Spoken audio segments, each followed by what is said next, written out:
বিরাট এক লবণাক্ত সমুদ্রের তীরে ছোট্ট একটা গ্রাম ছিল। সেই গ্রামের মানুষগুলো কোনোদিনও আলোর মুখ চোখে দেখেনি। মানে গ্রামটি সব সময় মেঘের মতো অন্ধকার হয়ে থাকতো।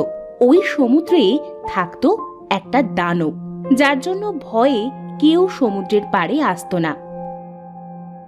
মা, আমাদের গ্রামের মানুষগুলা দানবটির এত ভয় কেন পায়? সত্যি কি এই লবণ পানির দানবকে কেউ দেখেছে? মানুষের মুখে মানুষ শুনেছে, কিন্তু আমরা তো কেউ কোনোদিনও তাকে দেখিনি। মানুষের শোনা কথায় কান দিতে নেই মা। তাছাড়া আমাদের এই গ্রামটি সব সময় এমন মেঘে ঢাকা থাকে কেন মা? জানি না রে মা, আমি তো এখানে এসে থেকে গ্রামটাকে এমনই দেখি। মনে হয় সবকিছু ওই দানবটার জন্যই হয়। তোরা দু ভাই বোন ওই সমুদ্রের ধারে কিন্তু যাবি না। এমন সময় বাড়িতে মিনার ভাই মহিন এসে তার মাকে বলল, মা, তুমি কি ওই লবণ পানির দানবকে এখনো বিশ্বাস করো? ওইসব দানব টানব বলতে কিছুই নেই। তোরা দু ভাই বোন আমার কোনো কথাই শুনিস না।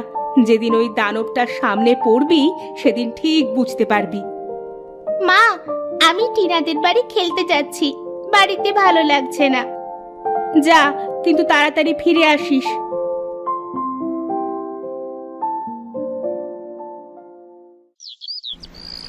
মিনা টিনাদের বাড়ি যাওয়ার কথা বলে সেই সমুদ্রের পাড়ে গেল। সেখানে একটা পাথরের উপরে বসে পানির দিকে তাকিয়ে জোরে জোরে বলল, এই সমুদ্রের দানব, তুমি কি সত্যিই আছো? মানুষে তোমায় এত ভয় কেন পায়? আমার সাথে কি তুমি কথা বলবে? মিনা এত ডাকার পরেও সমুদ্রটা খুব ঠান্ডা ছিল, তার কোনো কথার উত্তর দিল না।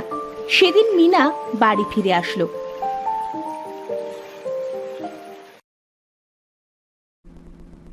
রাতে মিনার বাবা মা ও তারা দু ভাই বোন বসে খাচ্ছিল। তখন সমুদ্রের দিক থেকে বিকট আওয়াজে কেউ মিনাদের বাড়ি এসে থামলো। মিনারা সবাই বাইরে এসে দেখে, বাবা, এত বড় এটা কি? এটাই কি সেই সমুদ্রের দানব? মাগো মা, চোখটা একদম সবুজ। ওগো ওগো, চলো আমরা ঘরে যাই। একে দেখেই তো আমার ভয় লাগছে। তোমরা ঘরে যাও, দানবটিকে আমি দেখছি। তোরা সবাই দাঁড়া, আমি চলে গেলে তবেই তোরা ঘরে যাস। আমি তোদের মধ্যে যে কোনো একজনকে নিতে এসেছি। বল, তোদের ভেতরে কে আমার সাথে যাবে? মানে কি বলছো কি তুমি? আমরা কেউ তোমার সাথে যেতে চাই না। দানবটি মিনার বাবাকে ধরে বলল, তোদের বাবাকে নিয়ে গেলাম, পারলে আমার কাছ থেকে ফিরিয়ে আনিস। দয়া করে আমার বাবাকে ছেড়ে দাও, আমাকে নিয়ে চলো। স্যার দানব, আমাকে ছেড়ে দে বলছি। আমি যাব না তোর সাথে, ছেড়ে দে আমাকে। সবাই এত অনুরোধ করার পরেও দানবটি কারো কোনো কথা না শুনে মিনার বাবাকে নিয়ে চলে গেল। মিনাদের বাড়ির তো সবাই খুব ভেঙে পড়ল। এবার কি হবে? ওই দানবটা যে তোদের বাবাকে ধরে নিয়ে গেল, যদি তোর বাবাকে মেরে ফেলে। মা, তুমি কোনো চিন্তা করো না মা, আমরা ঠিকই ওই দানবের কাছ থেকে বাবাকে ফিরিয়ে আনবো। পরের দিন মিনাদের প্রতিবেশী অনেকে আসলো তাদের বাড়ি। পুরো গ্রাম তো এবার ভয়ে আতঙ্কে শিউরে উঠল। মিনার এক প্রতিবেশী দাদি বলল, দাদু ভাই, তোরা পারলে তোর বাবাকে ফিরিয়ে নিয়ে আয়। এই দানবটা যে অনেক দিন ধরে এই সমুদ্রের লবণ পানিতে থাকে। আমার বাবা দাদাদের আমলে শুনেছি, কিন্তু কোনোদিনও দেখি নাই। কিন্তু দাদি, বাবাকে আমরা পাবো কোথায়? দানবটা তো বললো বাবাকে ফিরিয়ে আনতে। ফিরিয়ে যখন আনতে বলেছে, দানবটা হয়তো তোর বাবার কোনো ক্ষতি করবে না। তোরা ভেবে দেখ যে কি করবি। সেদিন মিনা আর তার ভাই সমুদ্রের পাড়ে গেল। মিনা সমুদ্রের পাড়ে গিয়ে বলল, এই দানব কোথায় তুমি? দয়া করে বেরিয়ে এসো, আমার বাবাকে ফিরিয়ে দাও। আমরা তো তোমার কোনো ক্ষতি করি নাই, তাহলে আমার বাবাকে কেন তুমি নিয়ে গেলে? তাদের এমন ভাবে কাঁদতে দেখে সমুদ্রের ভেতর থেকে একজন মৎস্যকন্যা বেরিয়ে এসে তাদের বলল, তোমাদের দুঃখ আমি বুঝতে পারছি। তোমাদের কান্নার শব্দে যে আমি আর পানির নিচে লুকিয়ে থাকতে পারলাম না। কে তুমি? তুমি কি আমার বাবাকে দেখেছো পানির নিচে? আমার বাবাকে একটা দানব নিয়ে গেছে। আমি জানি তোমার বাবা কোথায়। তুমি খুব সাহসী মেয়ে, তোমার মতো মেয়েকেই ওই দানবের দরকার। মানে আমাকে কেন ওই দানবের দরকার? সেটা তোমাকে ওই দানবটিই বলতে পারবে। তবে কাল পূর্ণিমার রাত, তার আগে তোমার বাবাকে সেখান থেকে আনতে হবে। তাহলে তুই যাস না বোন, দানবটি যদি তোকে মেরে ফেলে আমি বাবাকে নিয়ে আসব। না, ও তোমাকে মারবে না। কাল সমুদ্রের পাড়ে মিনা এসে দানবকে ডেকেছিল, তাই তো দানবটি মিনাকেই পছন্দ করেছে। তাহলে আমাকে এখন কি করতে হবে? ওই যে উত্তর পাশে পানিতে যে গোল চক্র দেখতে পাচ্ছ, ওই গোল চক্রটি তোমার দানবটির আস্তানায় নিয়ে যাবে। তোমাকে ধন্যবাদ মৎস্যকন্যা, দানবটির খোঁজ দেওয়ার জন্য। আমি এক্ষুনি যাচ্ছি আমার বাবাকে আনতে। ভাই চল। দাঁড়াও, তোমরা এই তরবারিটা রাখো, তোমাদের কাজে লাগতে পারে। মৎস্যকন্যা তাদের তরবারিটা দিয়ে পানির নিচে চলে গেল। আর এদিকে তারা দু ভাই বোন সাঁতার কাটতে কাটতে পানির গোল চক্রের কাছে চলে এলো। ভাই, আমাদের এই চক্রটির ভেতরে এবার যেতে হবে। তুই প্রস্তুত তো? হ্যাঁ বোন, আমি প্রস্তুত আছি।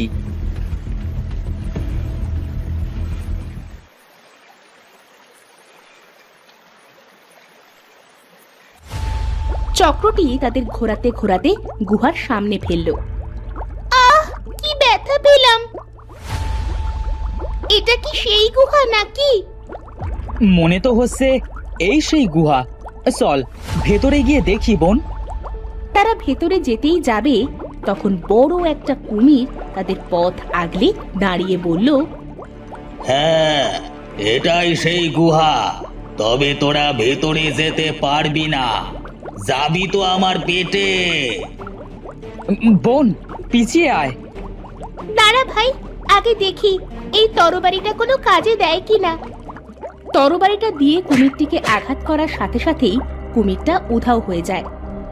দেখেছিস ভাইয়া, এটা একটা মায়া ছিল, ঠিক ওই দানবটির কাজ এটা।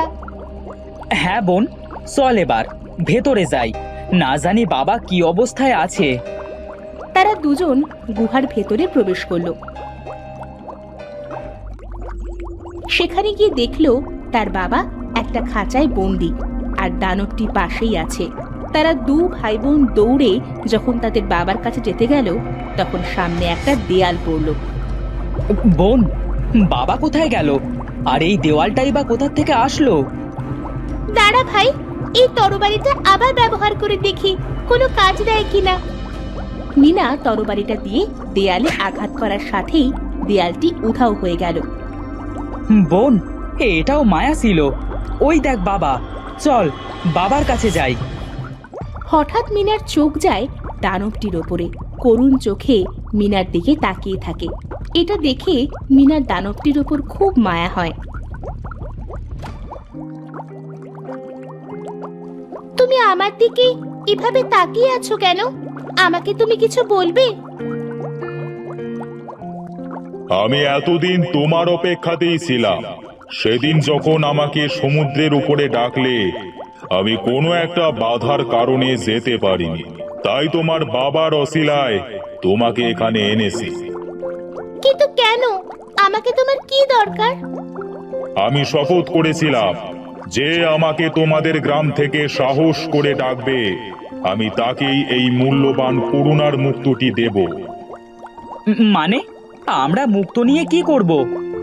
তোমাদের গ্রামটি অন্ধকারে ঘেরা। ওই গ্রামের আলো এই করুণার মুক্তার ভেতরে বন্দী। কিন্তু দুঃখের বিষয়, কেউ কোনোদিনও আমাকে সাহস করে ডাকেনি। আমার কথা তো সবাই জানতো। তোমাকে সবাই ভয় পায়, তাহলে কিভাবে তোমাকে ডাকবে? কিন্তু তোমাকে দেখার খুব ইচ্ছে ছিল আমার, তাই তো আমি তোমাকে ডেকেছিলাম। তোমার মনে অনেক সাহস, তোমাকে অনেক পরীক্ষা করেও দেখেছি। এই করুণার মুক্তটির যোগ্য তুমি। নাও, এটা তোমার কাছে রাখো। কিন্তু এটা দিয়ে আমরা কি করব?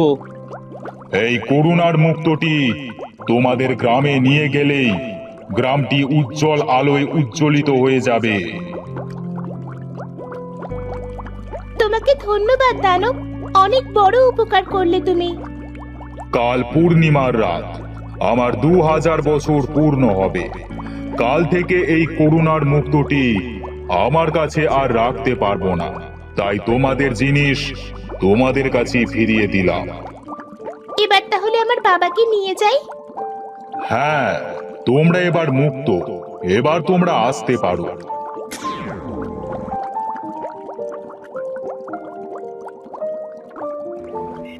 মিনা ও মহিন তার বাবাকে নিয়ে সমুদ্রের ওপারে উঠে আসলো। করুণার মুক্তটি ওপরে আসার সাথেই গ্রামটি সূর্যের আলোয় ঝলমলে হয়ে উঠল। মিনার মা ও গ্রামবাসীরা আনন্দে তাদের কাছে এগিয়ে এসে জিজ্ঞাসা করলো, মারে, তোরা সমুদ্র থেকে উঠে আসার পরে গ্রামটা এমন আলোকিত হলো কিভাবে? মা জানো, ওই দানবটি খুব ভালো। তখন মিনা গ্রামবাসীদের কাছে দানবটির সব কথা খুলে বলল। সব শুনে গ্রামবাসীরা খুব খুশি হলো। এরপর থেকে দানবটিকে সমুদ্রে দেখলেও কেউ আর ভয় পেত না। এভাবেই গ্রামের সবাই সুখে শান্তিতে বাস করতে লাগলো।